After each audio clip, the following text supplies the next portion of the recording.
आदमी मानसिक रूप में मजबूत है वो दुनिया में कभी नहीं कहीं नहीं दबेगा। किसी भी कितना बड़ा कोई तांत्रिक, स्वामी, साधु, संत, महात्मा किसी से नहीं डरेगा, खुला चैलेंज करेगा। हमारे देश में वैज्ञानिक मुट्ठी भर हैं और ये तथाकथित साधु, संत, महात्मा सबसे ज्यादा हैं। फिर भी हम ये झूठा दावा करते हैं कि हम विश्व गुरु हैं। किस चीज में विश्व गुरु हैं?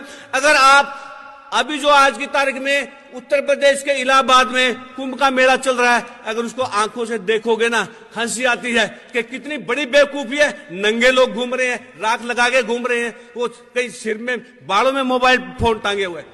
विज्ञान का प्रयोग करते हैं लेकिन पाखंड का कितना दिखावा करते हैं।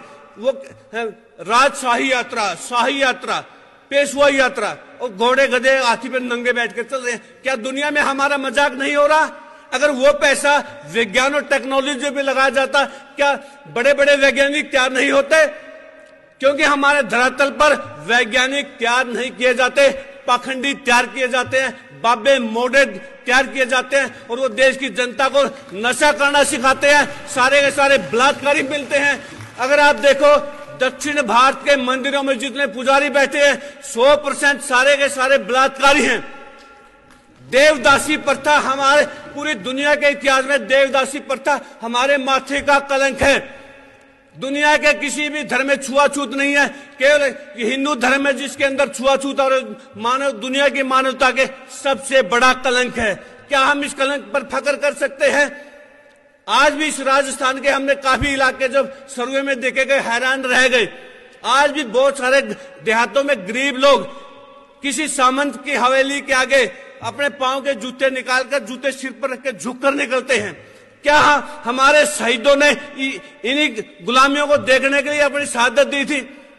क्या शहीद भगत सिंह ने इसीलिए अंग्रेजों को चिट्ठी लिखी थी कि मुझे फांसी नहीं दी जाए, मैं फांसी नहीं लेना चाहता, मुझे गोली मारी जाए क्योंकि मैं जंगी कैदी हूं? शहीद भगत सिंह ने गोली से मरने के लिए चिट्ठी लिखी थी और एक कायर सावरकर जिसने लगातार माफी मांगी और अंग्रेजों से 60 रुपए महीना पेंशन ली, आज उसके नाम पर कॉलेज बन रहे हैं। शहीद भगत सिंह के नाम पर कॉलेज बनने चाहिए या सावरकर के नाम पर? हमें ये इन चीजों की तरफ ध्यान देना होगा। अगर गद्दार लोग देश पर काबिज करेंगे, फिर जिन्होंने शहादत दी है फिर उनका क्या महत्व रह गया? ये चीजें बहुत जरूरी है। क्या हम दोबारा गुलाम नहीं होने जा रहे? क्या फिर हमारी आगे आने वाली पीढ़ियों को फिर शहादत देनी पड़ेगी? क्या इसीलिए स्वतंत्रता सेनानियों ने आजादी की लड़ाई लड़ी थी? हमारे यहाँ राजस्थान में किसानों को लामबंद करके गोकुला सिंह नाम के एक स्वतंत्रता सेनानी ने मुगलों के खिलाफ लड़ाई लड़ी, उस जमाने में अंग्रेजों के खिलाफ लड़ाई लड़ी। वो अनपढ़ भोले लोग थे। अनपढ़ भोले भी जब आजादी की लड़ाई में इस हद तक जा सकते थे। हमारे पास तो साधन है, संसाधन है, पढ़े लिखे हैं, नौकरी पेशे वाले हैं। क्या हम उन लोगों की तर्ज पर इस अत्याचार का खिलाफ विरोध नहीं कर सकते? जिस देश में बच्चे भूख से मर रहे हैं वहां गणेश दूध पी जाता है। क्या ये चीजें बर्दाश्त करने लायक है? बिल्कुल भी नहीं। इसलिए सभी साथियों से हाथ जोड़कर अपील है कि इस मुहिम में आप प्रैक्टिकल बनिए।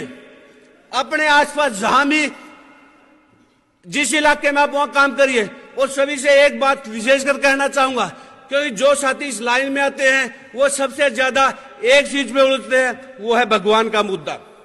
आपको सबसे 1 या 2 मिनट नहीं पकड़ेंगे पाखंडी लोग, वो आपको भगवान के मुद्दे पर घेरेंगे। आपको सिंपल एक लाइन में जवाब देना है। अगर वो कहते हैं आप भगवान को मानते हो या नहीं, आपने हाँ या ना में जवाब देने की बजाय एक ही लाइन में बोलना है कि हम भगवान को ढूंढ रहे हैं, तलाश कर रहे हैं। जिस दिन भगवान मिल गया सबसे पहले आपको मौके पे बुलाएंगे। दूसरी लाइन बोलनी है, अगर भगवान आपको मिल गया आप हमारे को बुला लेना। जब तक आप लॉजिकल बातों में उनको नहीं उलझाओगे तब तक आप नहीं जीत पाओगे। अगर वो आपके ऊपर सवाल करता है आप उस पर अगला सवाल उसी पे डालिए, उसी से पूछिए क्या देवी देवताओं के 8-8, 10-10 हाथ हो सकते हैं? अगर 8-10 हाथ एक देवी के होंगे वो कैसे कमीज पहनेगी, ब्लाउज पहनेगी? ये लॉजिकल बातें कीजिए। लॉजिकल बात करोगे तो आप जीतोगे। सवाल उन्हीं से डाल दो कि हनुमान ने सूरज मुंह में ले लिया। उन बेवकूफों से सवाल करो, धरती से सूरज 13 लाख गुना बड़ा है, 13 लाख गुना बड़ा। तो वो आदमी हनुमान फिर धरती पर रहता कैसे था? जब 13 लाख गुना बड़ा सूरज को मुंह में ले गया, तो उसका खुद का साइज तो सूरज से 16 लाख गुना बड़ा होना चाहिए ना। जब तक आप खुला चैलेंज नहीं करोगे तब तक बात नहीं बनेगी। मेरे जो शादी के कार्ड में जो कोटेशन पे लिखा था, अंधविश्वास, पाखंड और प्रदूषण मुक्त शादी, इस प्रदूषण वाले मुक्त पे सबसे ज्यादा फोन आए कि हवन से कैसे प्रदूषण फैलता है। मैं लगातार फोन आने से परेशान हो गया, तैयारी चल रही थी। फिर मैंने 10 करोड़ का इनाम रखा जी। अगर कोई ये साबित कर दे हवन यज्ञ से पर्यावरण सुधरता है तो हम 10 करोड़ देंगे, और अगर हम साबित करेंगे कि प्रदूषण फैलता है 10 करोड़ आप देना। उसके बाद किसी का फोन नहीं आया। आज चौथी क्लास के बच्चे को पता है, तीसरी चौथी क्लास के बच्चे को, जब भी आग जलेगी ऑक्सीजन खत्म होगी, कार्बन डाइऑक्साइड, कार्बन मोनोऑक्साइड, ये गैसें पैदा होती है। अगर आप घी फूको, चंदन फूको, हम हवन सामग्री फूको, carbon dioxide, carbon monoxide, sulphur dioxide, तीनों गैसें निकलते, तीनों हमारे लिए नुकसानदायक हैं। ये जानकारी बराबर बताना जरूरी है। हमारे बुजुर्गों ने कहा था देसी घी खाने की चीज है, फूकने की नहीं, जलाने की नहीं। देसी घी खाओ, ताकतवर बढ़ो, शारीरिक तौर से भी, मानसिक तौर पे भी। इसलिए सभी साथियों से हाथ जोड़कर अपील है, ज्यादा से ज्यादा पत्रिकाएं पढ़े, ज्यादा से ज्यादा किताबें पढ़े, ज्यादा से ज्यादा प्रोग्रेसिव डॉक्यूमेंट्री फिल्म है वो ज्यादा से ज्यादा देखे, और ज्यादा से ज्यादा लोगों को जोड़े, और पूरी ताकत के साथ इस आंदोलन में कूद पड़ो।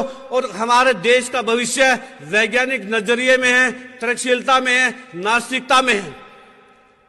नास्तिक आदमी उसे कहते हैं जिसे खुद पर भी भरोसा है, दूसरों पर भी भरोसा है। आस्तिक कौन है? जिसको ना खुद में भरोसा ना दूसरे में भरोसा। मजबूत आदमी ही हमेशा जंग जीतते हैं, कायर और कमजोर नहीं। हमारे देश को गुलाम होने का सबसे बड़ा कारण अंधविश्वास, पाखंड है। जब ये सोमनाथ का मंदिर लूटा, उस मंदिर में जो हमलावर से सैकड़ों गुना ज्यादा पंडे पुजारी भक्त बैठे थे। उन्होंने तालियां बजानी शुरू की, खड़ताल बजानी शुरू की, जय गोविंदा, जय गोपाला, इनको अंधा कर देगा। मोहम्मद गौरी हजारों ऊंटों पे, घोड़ों पे सारे सोना चांदी लूट के ले गया। वहां कोई भगवान ने चू भी नहीं की। मुगलों ने पूरे देश को मार मार डंडे सीधा कर दिया। क्या कोई भगवान देवी देवता आया? नहीं आया। सारे के सारे कोने में दब गए थे। कोई भगवान नहीं आया, ना अंग्रेजों के टाइम में आया। जब यहां गरीबों पे अत्याचार होता है, कौन सा देवी देवता, कौन सा भगवान आता है? फिर ऐसे भगवान, ऐसे देवी देवता हमने चूल्हे में देने जो हमारे किसी काम के नहीं। अपने बच्चों को अगर एजुकेशन देनी तो वैज्ञानिक नजरिए की देनी है। केवल शिक्षा से बात नहीं बनेगी। आपको पीएचडी भी सूर्य को पानी देता मिलेगा। पढ़ा लिखा या अनपढ़ ये मायने नहीं रखता। आप जागरूक हैं या अंधविश्वास है ये मायने रखता है। तो साथियों, इसीलिए हर जगह आप तरक्की कीजिए। जो हमारा देश गरीब नहीं है, जनता गरीब है। जो यूरोप के लोग जाहिल कहलाते थे, उन्होंने हमारे यहां राज किया। और इसका कारण हमारा धर्म। हमारे धर्म में इतनी बकवास, अगर आप वेदों को पढ़ोगे, उपनिषदों को पढ़ोगे, पुराणों को पढ़ोगे, सारे के सारे बकवास है। पुराणों में ऐसी बात है आप परिवार के बीच बैठ के पढ़ नहीं सकते। इतनी गंदी बातें हैं उनमें, पुराणों में। इसलिए हमने सारी स्टडी की है। अगर आप इनको वास्तव में पढ़ोगे, इतनी गंद भरी है। तो इसीलिए सभी साथियों से अपील है, सारी वैज्ञानिक चेतना की अच्छी अच्छी किताबें पढ़िए, जागरूक कीजिए समाज को, सभी को। जय जवान, जय किसान, जय विज्ञान, जय इंसान।